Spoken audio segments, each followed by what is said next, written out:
Hello viewers, আসসালামু আলাইকুম। আজকে আমি তৈরি করে দেখাবো ফুল পিঠা। এই পিঠা একবার তৈরি করে 1 মাস পর্যন্ত সংরক্ষণ করা যায়। তো এই পিঠা তৈরিতে লাগছে আমার 2 কাপ ময়দা। আপনারা চাইলে 1 কাপ ময়দা দিয়েও তৈরি করতে পারেন। এখানে দিয়ে দিচ্ছি 2টা ডিম, দিয়ে দিচ্ছি 3/4 কাপের মতো গুঁড়ো দুধ, আর 2/4 কাপের মতো হবে এখানে চিনি। আমি 1 কাপ নিয়েছি, এখানে 2/4 কাপের মতো দিয়েছি। আর দিয়ে দিচ্ছি 3 টেবিল চামচ রান্নার রেগুলার তেল,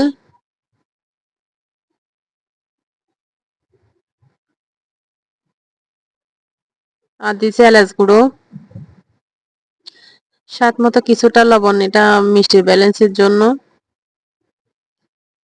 এখন সবগুলো শুকনো উপকরণ হাত দিয়ে মেখে নিব। এখানে কোনো প্রকার আমি পানি অ্যাড করব না। আপনারা চাইলে ডিম আর চিনি আলাদা মিক্স করে এখানে অ্যাড করতে পারেন।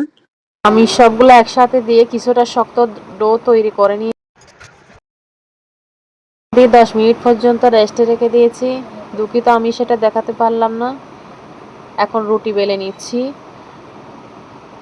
ময়দা দিয়ে বেলে নিচ্ছি রুটির আকারে। এখন আমি গোলাকার শেপ দিয়ে কেটে নিচ্ছি। আপনারা আপনাদের পছন্দ অনুযায়ী গোলাকার যে কোনো জিনিস দিয়ে কেটে নিতে পারেন।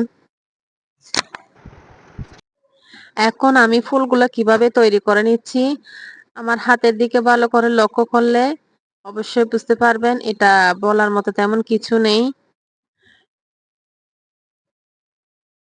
এখন একটা রং দিয়ে ভালোভাবে আটকে নিচ্ছি। এভাবে সবগুলো ফুল পিঠা তৈরি করে নিব।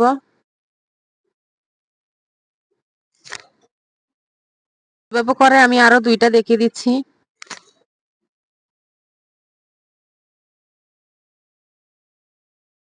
সবশেষে রং দিয়ে আটকে দিতে হবে।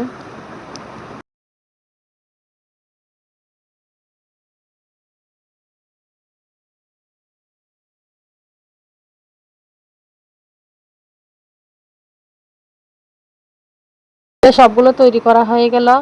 এখন ভেজে নিব।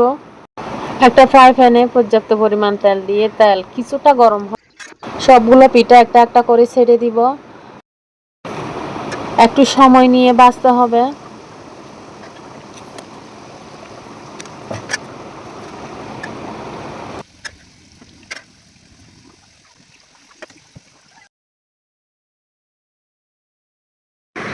কাঙ্ক্ষিত কালার চলে আসলে সবগুলো পিঠা একটা একটা করে তেল থেকে তুলে নিব।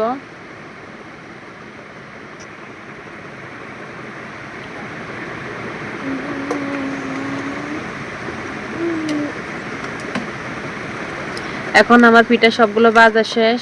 তৈরি হয়ে গেল আমার মজাদার ফুল পিঠা।